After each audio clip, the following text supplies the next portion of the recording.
Hi, it's me, Joyce, just talking, just singing, and coming to you today to talk to you about something I think is really kind of cool that I've discovered. Maybe someone has discovered somewhere else because there's nothing new under the sun, right? You can read that in Coelus in Ecclesiastes, but there is nothing new under the sun, nothing that hasn't been invented or thought of before. It's just a matter of discovering it for ourselves. A lot of times we have a whole lifetime to do that, right?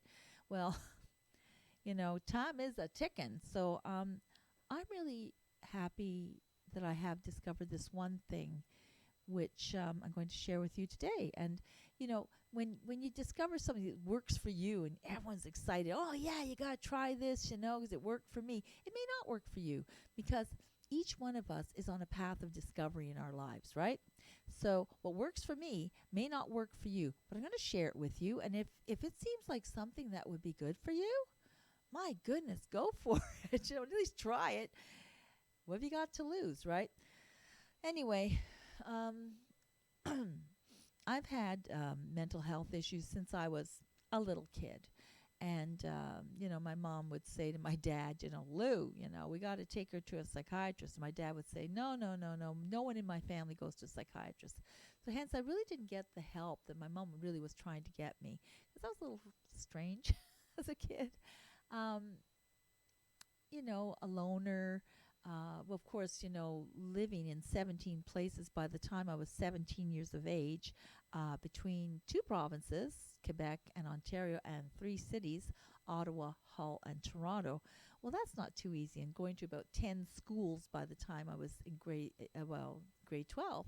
By the time I was 17, that was also very difficult. So, I mean, like, we weren't gypsies, we weren't in the military, we were just people who moved a lot for this, that, and the other reason, which I won't go into right now because it doesn't matter really. Um, but the thing is, what I found to be true was that I really didn't get a handle on who I was. I was in a situation where I was raised in the 50s and 60s, as a little kid, and children were it's seen and not heard, and that's for lots of people. It's not just me, but there were certain things that were squelched in me in my creativity, and I won't go into that either. But I'm a very creative person. That's how I was born. That's my soul. That's who my soul is. Um, in this incarnation, I've been given a lot of creativity, and to have that, sort of like, um, you know, crushed like a bug, it's not easy. So anyway, so I never really did get to know what my authentic self was, and starting about age of into my about 2021, I started going for serious therapy. Like I started with Gestalt and cognitive therapy and this kind of thing. By the time I was 26, um, I received a dastardly a diagnosis of borderline personality disorder. And at that time, I was married. I had been married for 2 years, and my poor husband at the time said, "Well, what am I, her husband or her caregiver?" And they basically said, "Yeah, you're a caregiver for this woman. You should wish that she had." He said, "Well, is it bipolar?" She said, "No, no." They said, "You should wish that it was bipolar, because at least there's medication for that." There was no medication for borderline, and there still isn't. There really isn't. Instead, so I went through a whole gambit of different kinds of therapies that I did try. There was nothing, and hospitalization didn't work. And so I became that girl interrupted person who stops and starts things because we're borderlines are like chameleons. So you're trying to absorb your surroundings and adapt to where you are and the people you're with. And you think, well, is this the way I'm supposed to act? Is this the way I'm supposed to act? Because you really don't have a home base from where to to gather who you are, gather yourself up, pick up all the pieces, and say, yeah, this is Joyce Aldrich. So I had a lot of bad experiences. I will admit to, and ended up in some abusive situations, and and not so great things. I'm telling you, it was a miracle that I was married for 19 years and had two amazing children who have since married and given me beautiful grandchildren. And oh, you know, my son. I used to. A few years ago, I said to myself, "Oh, you're so good to me," and because I had never forgiven myself for things that happened in their childhood, because of my borderline. And he said, "Mom," he said, "that's why God gave you children." And I thought, "Thank you, Hashem, for giving me these children and the grandchildren because they are saving grace." But still to not have forgiveness and to see such darkness inside and to feel so empty inside with the borderline. This is the kind of thing, feelings of abandonment, feelings of isolation, even when you're in a crowd or no matter where, not feeling good about yourself. Anyway, you can actually, I won't go on with all the details of borderline right now, but um, the point is that it's really, really hard to climb out of this. They say that it is curable, but I would say only if you're very young and you get the what I went through finally when I was 58, which was my dialectical behavioral therapy, and it's just a whole raft of it's a lot of stuff we learned in a year, and I got this at CAMH, the treatment, and the only reason I got the therapy was because I had been in a study group at U of T with the Dr. Rocco, who he was wonderful, absolutely wonderful, and I got to the front of the line, the borderline personality disorder clinic at CAMH to get some help. And at 58, it's almost like not too little too late, but I was studying all of these things, mindfulness, very important, and it does work.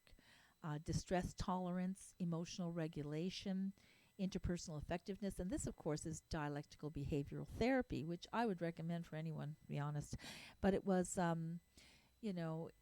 it was developed by Marcia Linehan, who had borderline. She's since says she's recovered from that, but she discovered DBT through her own journey.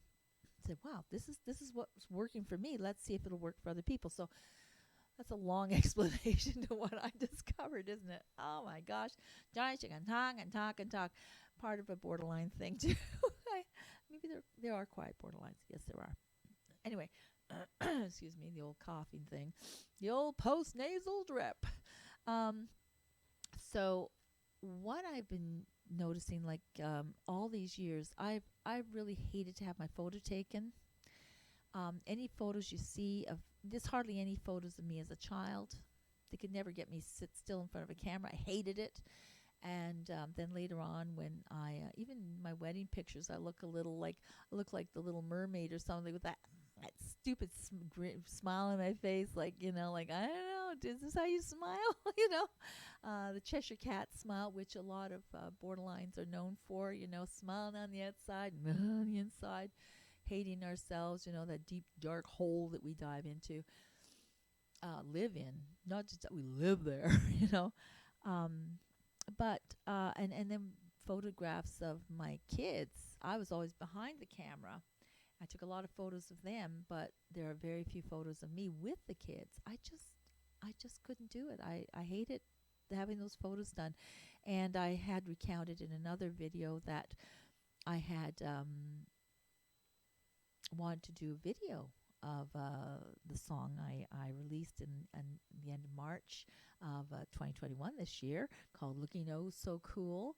And, but I backed out of that because I just didn't trust, and borderlines have trust issues, believe me, deep ones, that anyone would be able, no matter how good a director they were, no matter how wonderful they are, no matter what their accreditation, that no one was going to be able to capture me without me looking really horrible. And I didn't like the idea of it. I thought, oh my gosh, I'm going to be, I just hated the whole idea of it. So I backed out of it. And you know. But I've since I'm coming round to wanting to do this again, but the vlogs. Now this gets me down to the vlogs that I'm doing here online. And you may think, "Oh, well, she seems really really comfortable on camera." But you know what? It took a whole lot for me to do that first vlog a little while back, a couple of months ago, and sit there and feel like I'm going to do this. I'm going to do this. I'm going to put myself on camera.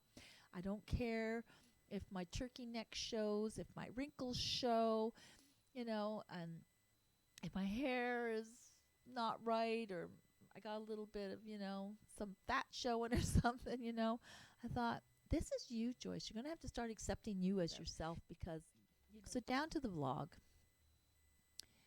What I have noticed in myself is that I have been getting more comfortable with myself. When you have borderline and a lot of mental health issues, even just people just don't feel that great about themselves. You don't even have to have a diagnosis. But people can see you in a certain way, right? They see you, they see your gestures, they see how you talk, they see your, like with me, my rubber face. I have a rubber face, and with my expressions. But you are looking out. You're not looking at yourself, right? All you're seeing, say, well, you don't know, you don't see what I see. Joyce, you're this or that, or whoever you are, you're this, you're that, da da, and you're going like, oh no, no, no, no. If you only, and a lot of people say this, if you only knew what's inside, how I'm feeling, what I'm thoughts that go through my head, the feelings I have, you would never say that about me, right? That's something that a lot of people battle with, that low self-esteem, low sense of self, not knowing who they are, not knowing who their authentic self is. And I know we're always told, oh, look within. It's a very spiritual thing. Look within to see without. When I looked within, ugh, I don't like that at all. And then I'd see without. Yeah, my looking within and seeing without was, I looked within, I saw, oh, dark, horrible person, space, whatever. I thought, who can love me? And then I'd look outside, I'd see all these perfect people. All the perfect people in the world who are doing it and getting it and looking good and feeling good. This is my perception of them, right? Inside, they may have felt the same way as me, but I'm thinking, these people got it together, like, what's wrong with me? How come I can't do that? Not envious, but just like so defeated, and like, well, why bother? And then what happens, I think, with people, like, when we feel that way, is we figure no one's going to like me for me alone. So then you become a people pleaser and go out of your way to do this, that, and the other for people. And yes, people say, oh wow, you're such a, you do this and you're so wonderful, and can you help me with that? And you don't say no, and you do this and you do that. And yet there is a part of you, a big part of you, that really does want to do that, really wants to help people, because you won't help people if you don't want to. That is true. But sometimes when you're helping yourself, you also helping others. Sorry, see, I gave you the answer. I gave you the answer ahead of time. When you're helping others so much, sometimes you forget about yourself, and the years tick by, tick tock, tick tock. And then you're in your 60s and you're saying, what am I doing the rest of my life? And you go, oh, I don't know. What have I done? What have I wasted? What time have I wasted? And you look back and you think, it just crept up on me. There was this one's dream I helped them with, and this one's and that one's, and I hid away for this many months, or I didn't talk to people for a couple of years, and that's part of the isolation thing that borderlines do. And I was up and I was down, and I was in a treatment center, and I was this, and you think, oh my gosh, what a disaster. I'm just here to tell you, it's never too late to turn things around, because these vlogs, I'll tell you what they've done for me. I've mentioned it briefly in another vlog, but I'm going to tell you right now. For people who are feeling so down on themselves, so horrible, you don't have to post them. If you want to post your vlogs, go ahead. Maybe a really good thing. Step out. But what's happened for me is I'm looking at myself. I'm looking at my gestures, my facial expressions, how people really see me when I'm conversing with them and doing all me. I talk with my hands and I have my rubber face and all kinds of things that I do. And